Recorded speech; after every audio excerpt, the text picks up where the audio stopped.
오늘 인사명님 160화 시작하겠습니다. 오늘 실전사주 2개 풀어볼 겁니다. 인생무상과 희망의 명리학이라는 주제로 글자가 하나 안 들어가서 희망의 명리까지. 인생은 무상하죠? 무상합니다. 인생무상을 다시 한번 떠올릴 수밖에 없는 그런 사연도 함께 소개해드리면서, 그럼에도 불구하고 명리학이 왜 희망의 학문인가, 우리는 명리학을 왜 공부해야 하는가, 명리학을 통해서 어떻게 희망은 끊임없이 발굴되는가 살펴보도록 하겠습니다. 먼저 첫 번째 사주입니다. 제가 마우스로 쓰는 거라서 처음에 조금 어색할 수 있어요. 양해 부탁드리고 점점 익숙해지겠죠. 개축 갑자 정화일간입니다. 정해 무신 이 시는 추론이에요. 어젠가 보도자료가 나왔었죠. 기사가 여러 개 나왔습니다. 소통 전문가, 우리나라 최고의 강사라고도 할 수 있는 이제 김창옥 교수, 김창옥 컴퍼니 김창옥 대표가 이제 알츠하이머 진단, 임시 진단, 임의 진단인가 이제 받았다는 얘기가 있었잖아요. 그래서 이제 뭐 그분 좋아하는 많은 팬들이 안타까워하는, 저도 개인적으로 이제 작은 인연이 있어서 옛날에 제가 강사 양성 과정 만들었을 때 이제 교수진으로 쇼빙했었거든요.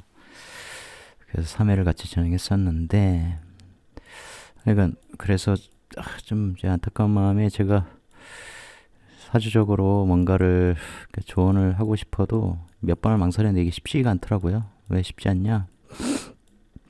흔히 이제 여러분도 뭐 아시겠지만 또 이제 기독교를 믿기도 하고, 사주가 이렇게 관살이 강하고 그래서 자기의 원칙 외에 이제 다른 것을 받아들이기 굉장히 힘들 거예요. 실제로 그렇기도 하고, 이제 강한 책임감 뭐 이런 것도 있고, 이제 완벽주의 성향 이런 게 있죠. 1973년생입니다. 이렇게 웹에 드러나 있죠. 풀어보겠습니다. 오늘 이 컨텐츠는 언탑 회원 전용이에요. 이 사주 다음에 이제 제사주 풀어볼 겁니다. 언탑 정상에 서시려는 분들이 멤버십으로 가입해서 함께 공부하면 좋죠. 자월에 태어났습니다. 자월 편관월에 태어나서 살인상생 구조이죠. 근데 해자축 방합을 이룬 상태에서 편관이 떴어요. 어마어마한 관살 아닙니까? 근데 이 개수를, 이 국가자리, 해외자리에 있는 연간 개수를 무게합으로 합해서 가져갑니다. 죄송합니다. 기침이 갑자기 나오네요. 나의 상관적 능력으로 큰 명예를 가져가다 큰 유명세를 얻다, 그런 뜻이겠죠? 그런데 이 간목은 인성에 이렇게 폐인되어 있습니다. 아니, 무토는 간목 정인에 폐인되어 있습니다. 상관폐인, 자격 갖고 말하다, 강사, 강연가의 구조죠. 정인과 식신이 만나면 이제 교수 스타일이고, 이렇게 상관을 만나면 강사 스타일이 됩니다. 식신으로 이렇게 쭉 말하시는 분들은 좀 재미가 없죠. 교수들이 별 재미가 없습니다. 그런데 같은 교수라고 해도 이 상관적인 에너지를 쓰게 되면 임기응변성도 굉장히 탁월하고 재미가 있죠. 특히 이제 편인, 운에서 만나는 것도 포함해서 편인이 제극인되고 그런 구조면 유머가 굉장히 뛰어납니다. 특히 요 사주는 이제 이럴 때 유머 감각이 굉장히 많이 드러나겠죠. 해미야 앞에서 미중 을목 편인이 신금과 이렇게 제극이 되면서, 여하튼 이 갑이라는 것이 굉장히 중요하죠. 동시에 무토도 중요합니다. 뭐가, 왜 따져보면 개수라는 편관을 내가 어떻게 재화해서 써야 될까, 무기가 있죠. 1차적으로 갑이라는 공부를 해야 됩니다. 학교에 들어간다, 공부한다, 학문을 한다, 이런 것들이 굉장히 중요하죠. 거기에 상관, 능력 굉장히 중요하죠. 이 신은 추론이기 때문에 꼭 맞다고 볼 수는 없습니다. 하지만 이 부분에 이제 상관 능력, 상관 폐인 능력 그런 걸 따져보면 이제 그 가능성이 굉장히 높겠죠. 계속 이어가 보죠. 그러면 생각을 해보십시오, 여러분. 이 자월에 굉장히 춥고 어둡고 이런 냉한 이런 사회 환경에서 이 갑이 얼어붙기 굉장히 쉬운 상황이죠. 그것의 유일한 조후의 역할을 정화가 합니다. 그 얘기는 이 정화가 굉장히 가치 있는 존재, 이 사회에서 가치 있는 존재가 될 수 있다 그런 의미고, 또한 이 상관, 정화의 언변이 큰 명예를 끌고 오잖아요. 그러면서 무기화와 비겁 에너지를 만들죠. 그렇게 큰 명예를 얻으면서 나는 나의 자신감 이런 것들이 계속 증대되는 그런 형국이에요. 말을 통해서 비겁 에너지를 만들어 비겁이 없는 사주인데 그렇게 만들면서 자신감을 얻는다는 얘기는 뭐냐? 기운을 얻는다. 이렇게 되는 것이죠. 정화 혼자 이걸 다 이 냉기를 걷어내고 이 온기를 전하기가 굉장히 힘든 구조잖아요. 거기에 이분이 제주도에서 태어났죠. 보세요. 사방이 이렇게 바다 위에도 이렇게 잔뜩 그죠? 개수, 어두움, 구름이 잔뜩 끼어 있는. 그러니 바다와 접해 있는 바다 한가운데에 있는 외롭게 홀로 떠 있는 제주도 물상이 딱 나오죠. 사주는 우연이 아니에요. 그리고 이 임술대운에 이렇게 보면 이 정화가 축토에 임묘하고 그럼 얼마나 힘들겠습니까? 마치 심하게 얘기하면 이게 지옥처럼 느껴져요. 이 수많은 관살에 내가 끌려 들어가잖아요. 어둠 속에 정화가 갇혀서 이게 버틸 수 있겠습니까? 그러니 가서 공부해야지. 공부의 필요성 같은 것도 느끼는데 이때 이 임술대운 이럴 때 이제 축소령에서 이 축토 터전을 내가 버리겠어. 이렇게 되는 거죠. 그리고 상관생제 하겠어. 재생관 할 거야. 열심히 내 상관적 능력을 통해서 신유술 돈도 벌고 명예도 얻겠어. 그래서 명예 속에서 나의 정관 속에서 인성을 어떻게 해요? 장생시키죠. 그 얘기는 살인상생이라고 하는 것은 이건 다 이제 다 팬이에요. 이렇게 유명인이 되면 자 쭉 이렇게 이어지면 팬이 된다. 이 팬들의 사랑과 지지, 인기를 내가 누리겠다. 이렇게 되죠.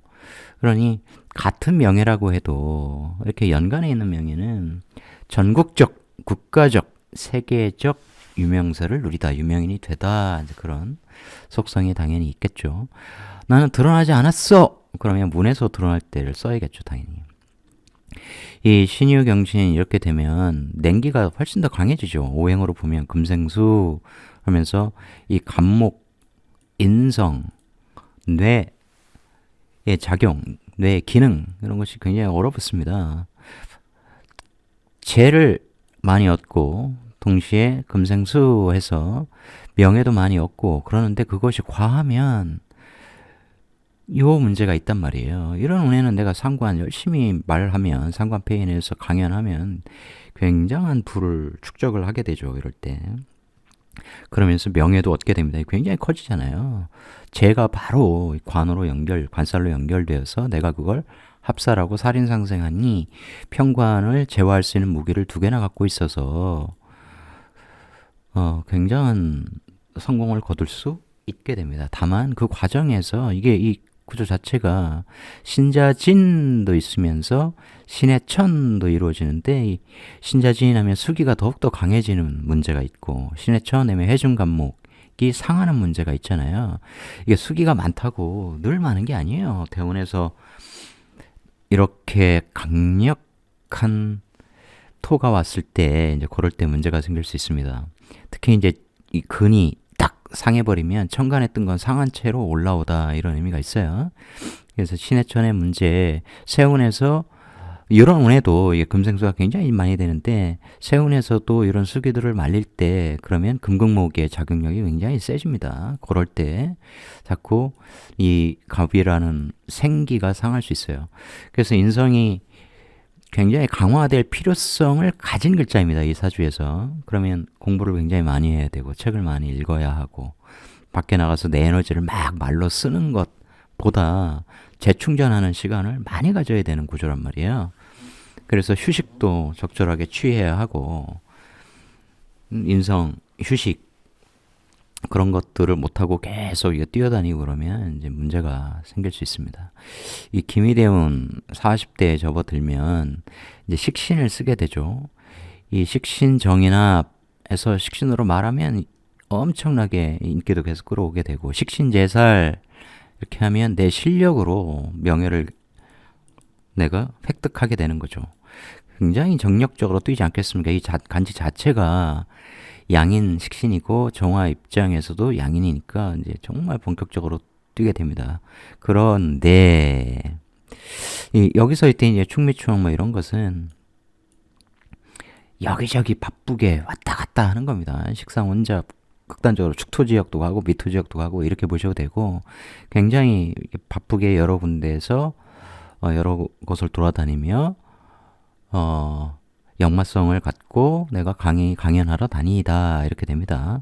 해묘미 인성국을 이루려고 하는데 그러면 해중간목 여기 미토에 임묘하면서 미신으로 연결될 때 이 잠이 원진을 치죠. 잠이 천을 치면서 이 자수가 상해요. 해미합하면서 해수도 마릅니다. 상하는 게 아니고 마르는데 그러면 미중을목으로 모이는 목기들이 이제 신금에 의하여 금국목으로 상하게 되죠. 그런 문제가 있어요. 그래서 상하는 갑이 올라오게 되는 그런 문제가 있다.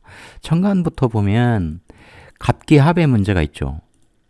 갑기합 이렇게 이 얘기는 이제 개수 입장에서 보면 개수 입장에선 상관이에요. 개수라는 관들이 해자축의 근을 갖고 있는 어마어마한 관들이 문서를 제공하는 거죠. 이게 이제 일반 회사에서는 견적서 같은 거, 의뢰서, 발주서 뭐 이런 거예요. 강연해 주세요라고 이야기하는 거죠. 문서 보냅니다. 그걸 내 식신이 딱 잡아서 그 문서가 시키는 대로 문서의 의뢰대로 내가 가서 강연하다 그런 의미가 되죠. 그런데 그렇게 하면서 이 갑이 기토에 합되어서 미토에 딱 임묘되는 문제가 있단 말이에요. 이게 다 뇌기능이라고 이런 것들이 굉장히 문제가 돼요. 이런 게 이제 세운에서 또 경신금 만나고 그러면 그때 이제 그런 작용력이 더욱더 심해지고 그러겠죠. 그러면 이제 어떻게 해야 되느냐. 이 수기가 마른 문제가 가장 크다고 그랬죠. 많아 보이지만 이럴 때 수기가 다 마른다. 그러면 금금목의 작용이 굉장히 심해진다. 그죠? 그러면 해중간목이 상한다. 상한 것이 드러나다. 이렇게 된단 말이에요. 해중간목이 이제 미토에 임매하면서 이제 미중을목이 상하는 그런 문제라고 말씀을 드렸죠. 그러면 이럴 때는 오히려 축토를 써줘야 돼요. 그럼 다시 고향 제주도 내려가야 되냐? 아니요. 이제 제주도 사람이라는 것은 그쪽에 이제 추억이 좋아야 내려가고 싶고 그렇죠. 이 강연을 들어보고 그러면 이제 제주는 별로 좋아하지 않지 않습니까? 대신 수기가 많은 그런 공간으로 가줘야 돼요. 이 대운의 에너지가 이제 따뜻하다. 뭐 미토 화기를 품고 있다. 아니죠. 화기를 품지 못하고 있습니다. 원국과의 반응이 그렇죠. 이건 단독적으로 올라온 거예요. 이게 이제 을사병호 정미 이럴 때는 화기를 품겠습니다만 그 휴양지인데 바다가 있어. 그럼 따뜻한 곳 바닷가 휴양지 이런 데서 휴식을 취하면서 그야말로 여기에 금국목당하는 을목을 회복시켜 줘야 돼요. 그러니까 물론 이제 현대의학 당연히 사람들이 그쪽을 믿겠죠. 그런데 우리 문제로 한번 추안해 보시자고요. 우리가 만약 이런 진단을 받았어. 그럼 여러분은 100% 의사의 말을 듣고 약을 먹고 그렇게 하시겠어요? 그것도 필요는 하겠죠. 약 먹고 이러는 것도. 근데 명료 공부를 한 입장에서 말씀드리면 자연의 섭리를 믿어야 됩니다. 자연의 섭리를 믿고 에너지의 순환, 에너지가 이렇게 순환된다 라고 하는 그 이치를 따라서 이런 에너지의 막힘을 유통시켜줘야 돼요. 이건 굉장히 중요한 얘기입니다. 그렇게 했을 때 이 사주가 다시 맑은 수기를 회복하고 이 기미를 막 뛰어다니면서 이 간목을 자꾸 임묘시키지 말고 이걸 정지시킨 다음에 수기를 넣어서 간목을, 이 미중을목을 회복시키면 제가 먼저 축토를 쓰라고 하는 것은 충미충에서 임묘한 간목을 다시 꺼내서 살려야 된다는 의미거든요.